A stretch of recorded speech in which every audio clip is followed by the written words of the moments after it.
but at the end it shall speak, not lie. Though it tarry, wait for it, because it will surely come. It will not tarry. Let me ask you several questions. How did Michael Jordan become the best basketball player in the world? And how did Donald, your fired Trump, rise up from the ashes of bankruptcy to the heights of success again? And how did I leave a small little island called Bermuda and go on in my life to become the CEO of several companies, an author, a speaker, a minister, and visit Africa, Europe, South America, Central America, traveling around the world to deliver a message of hope and empowerment to people from all walks of life? The answer is simple: vision. If you're going to take your life from ordinary to extraordinary, you must have a vision for your life. When you move out of the ordinary to begin your journey to greatness, you will encounter many, many roadblocks. And your vision is going to help you to focus on where you intend to go, where you intend to end up, and not the roadblocks. It helps you with your focus primarily. Vision is the ability to tell yourself that I'm going after something more in my life.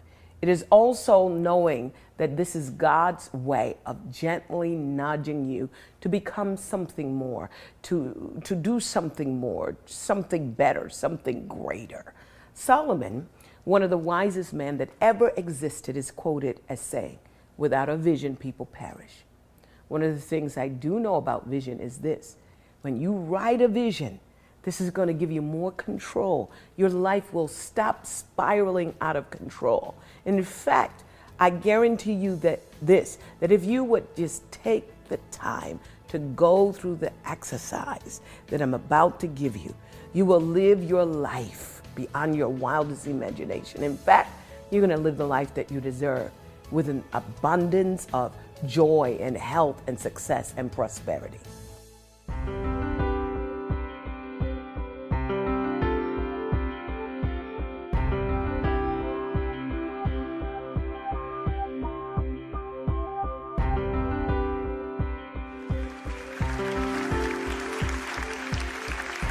Stephen Covey believes that most people struggle with life balance simply because they haven't paid the price to decide what is really important to them. So let's talk a little bit about vision. Vision is the single most important aspect for living life on purpose. Without it, you will become frustrated, you will lack direction, you will be unable to fulfill your purpose and maximize your potential. Number two, a vision gives you deliberate focus on the end results or your consummate outcome. When you write that vision down, you have more focus. Your vision requires goals.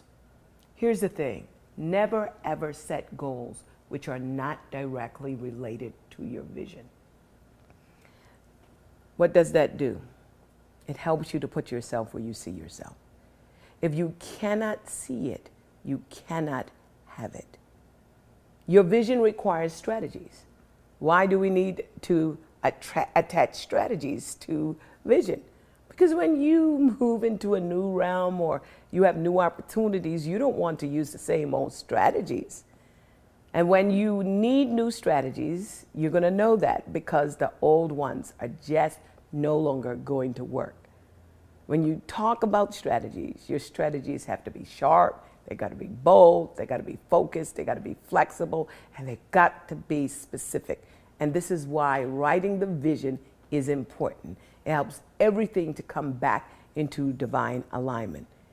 Vision is necessary, just like strategy and just like goals. And if you write your strategies and if you have goals, it's going to help you to know how to deal with life and how to deal with crisis and how to deal with problems and how to overcome them and how to become and how to do. And it's basically going to help you with your focus so that you can surmount every obstacle that comes into your way. Vision helps you with your life strategies, with your educational strategies, with your relational strategies, with your financial strategies. It helps you to discern what revenue generating strategies I need. It helps you with your leadership strategies, your prayer strategies, your spiritual growth and development strategies. It helps you with transitional strategies. Look at those words, strategies. Crisis strategies, business strategies, wealth building and investment strategies. Those of you that are industry leaders, everyone knows that if you're going to stay on the edge and continue to be number one, you are going to have industry-specific strategies. And then those of you that are involved in changing this world at a global level, you need global strategies. And then here's another caveat. Many of us want health, but we haven't sat down to plot our lives out with health strategies. We need physical health, mental health, psychological health. So when you write your vision, several things happen.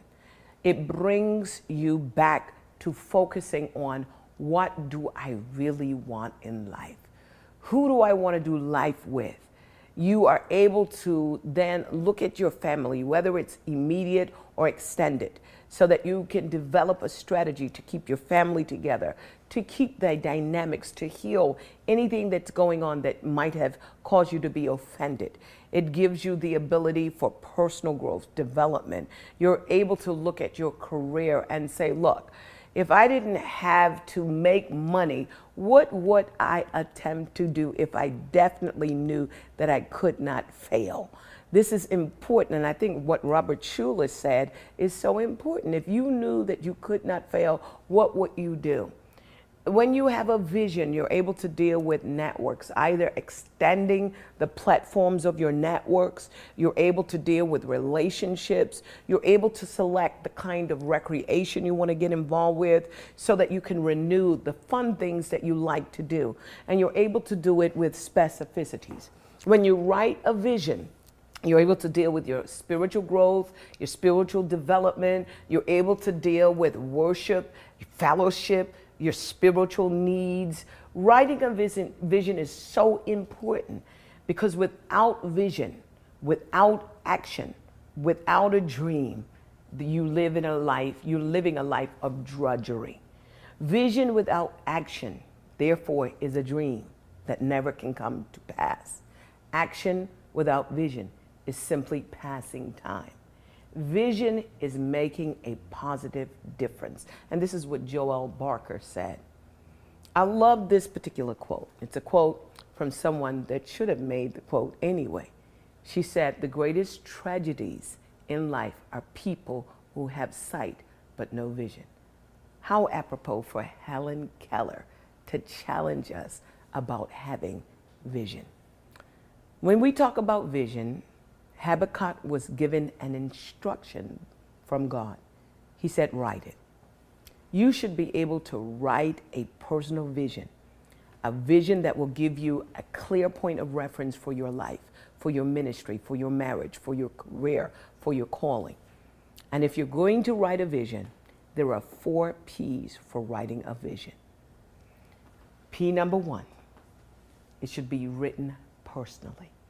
I know a whole bunch of people that borrow other people's vision. Let me tell you something. If you write it personally, then you don't have to keep checking this person and that person to try to figure out what they're doing and how they're doing it. You will stop living outside in and you'll start living inside out. When you write your personal vision, it should be based on your personal research about yourself and your assessment of who you are, your gifts, your talents.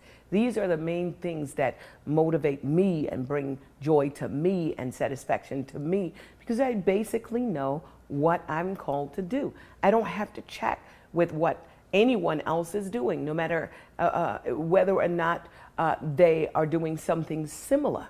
I just have to go into my secret place and ask God, what should I do next? And come out with the assurance that I'm living my life right on track. When I think about writing it personally, you should ask yourself this question. What are my greatest strengths, my abilities, my traits? What are the things that I do absolutely the best? Now, there are at least 2 things that you could start doing. And you could do it with all your strength and all your power. And you could do those things that bring you the most joy. The next P is that you should state your vision passionately. When it comes to passion, it's that thing that generates either the greatest joy or the greatest sorrow. Passion to me is self-generated, and it's a self-generating tool that you can use when times of discouragement. Your passion is going to get you up out of bed and is going to get you hitting the streets and pounding the pavement to bring that vision to pass, that passion. You have the ability to motivate yourself, and that's what passion is all about. When you are able to concentrate on your purpose, to maximize your potential, and to live out your dream, when you do that, you now hold the secret right in your hand to living life, not only on purpose, but with passion. That's the thing that gets me out of bed every single day. The passion for what I do. It gets me up in the morning. It keeps me going late at night. And guess what? I end up going to bed very, very seldom exhausted. In fact, I always go to bed excited. I have to tell myself, you better go to sleep so that you could wake up in the morning. And sometimes I go to bed and I feel like, wow, I almost don't want to go to sleep because I don't want to miss out on something that potentially and possibly take me further into realizing my dreams and goals. One of the things about passion is that it's an attitude, and your attitude sets the mood for everyone and everything around you. They get excited because you're excited, especially those people that work with you and work for you. If you are excited about something and fascinated about something, then people's fascination and excitement is turned on as well. One of the things that someone once said, and they said it like this: chase down your passion like it's the last bus of the night. This is what a guy by the name of Glad Adams, and look at his name, Glad, of all names, and he has the right to talk about passion. Here's the next P. You've got to state your vision presently. The Bible says in Proverbs 23:7, as a man thinketh in his heart, right now. State it presently, not I will do this. State it presently. There's something that goes on in the human psyche that when you state it presently, automatically you are giving yourself permission to do it and to do it now. Well, what should you be doing in the present season? Not tomorrow, not the next day, in the present season. One of the things I say is, I'm not where I need to be, but thank God I'm not where I used to be. So it's okay. I'm okay right now. I'm on my way. But what do I need to do right now? Vision is one of those things that so many people ask about. How do I write my vision? How do I make it plain? Where do I start? And when you hear the word vision, it sounds so overwhelming. But I'm going to tell you, I'm going to give you about 10 different areas that you can begin to write your vision in. And if you write your vision in these 10 areas, I believe that you're going to be able to live your life beyond your wildest imagination. God bless you. Join Dr. Cindy Trimm for these next live appearances.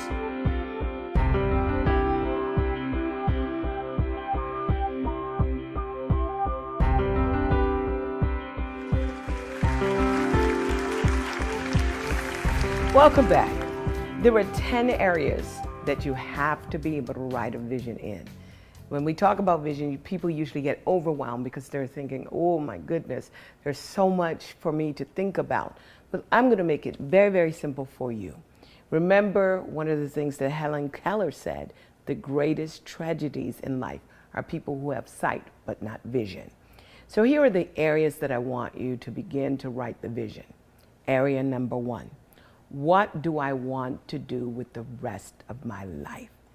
This takes you to really honing in on your personal passions and your attributes, your likes, your dislikes, your strengths, your weaknesses. What is that one issue or problem that you will be known for addressing or solving? What is your brand? What do you connect with? What sparks your passion? Why do you want to start here? You want to start here because you want to be able to write a simple, concise vision statement for your life. My vision statement is simple. I'm here to empower people to discover purpose and maximize potential. That's my vision statement. That's what I'm wired to do. I'm using my gifts, my talents, my core value. Everything is driving me towards fulfilling that vision statement. So the first thing that you need to do is to gain a vision for your life by developing a vision statement. Number two, you've got to have a vision not only for yourself, but companionship, marriage. What type of person do you want to grow old with? Not just a person that you want to marry. I've traveled throughout the world and I've watched husbands and wives. They're in their, twilight or even their older years, and they're sitting across one another. And during the whole meal, there's no conversation whatsoever. Don't just look at the type of person you want to marry. What about the person that you want to grow old with?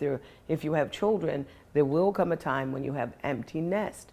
And do you like that person enough that you can live with them for the rest of your life? And when you write a vision for companionship, you've got to drill down what personality, what age.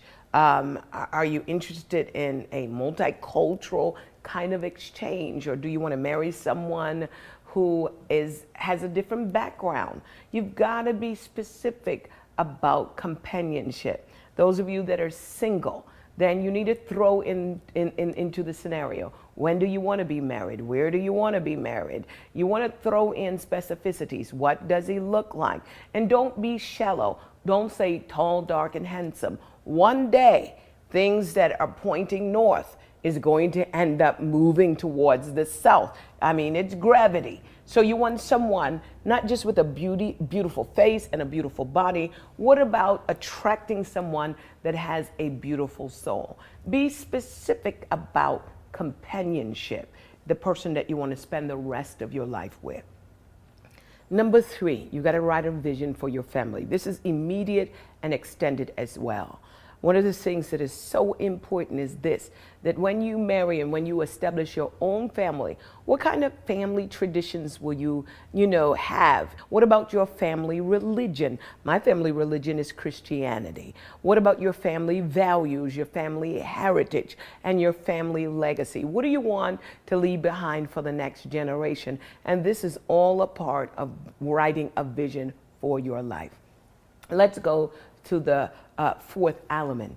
You've got to write a vision for personal growth and development. What are your educational plans, your educational path? How do you plan to enrich your life? What kind of activities? What are the specific books you're going to read? What are the seminars that you should attend? And when you write your vision out, make sure you include books, seminars, and your educational goals and plans. Number five, you got to write a vision for your career or your calling. Robert Schuller said, Robert Schuller posed a question, what would you attempt to do if you knew you would never fail? I like Nike, just do it. Where do you see your ministry, your business, your organization 10 years from now? You've got to be able to write it. What or who do you need to draw to your business or your organization? You've got to ask the question, do you need a board? What does your organizational or business model look like? These are all the questions that you're going to answer as you write a vision for your life. Number six, what about your friends and colleagues? This is an area we usually don't even think about. Now, Scripture says there is a friend that sticks closer than a brother. A friend loves at all times. Specifically, what kind of networks and relationships do you need and do you need to cultivate? Who are they? You've got to write it down. Who are your friends, your networks, your associates? And do you have a mastermind group? A mastermind group is important. And when you talk about relationships and friendships, you've got to be able to be very specific. Let's go to point number 7. recreation and renewal. Some of us, have not built in enough margin, especially those that work from 9 to 5. You've got to build in enough margin into your life. And so what are you going to do for rest and renewal? In the book of Acts, Paul was refreshed on an island. What refreshes you? What do you plan to do to have fun and to have emotional, mental refreshment and refuel? You've got to be able to write that vision in that area. And then number 8, your spiritual growth and development, very important. How do you plan to be spiritually renewed? What about your prayer time? What about your place of worship? How do you get refreshed and refueled spiritually? We are just temporarily a physical body, but we are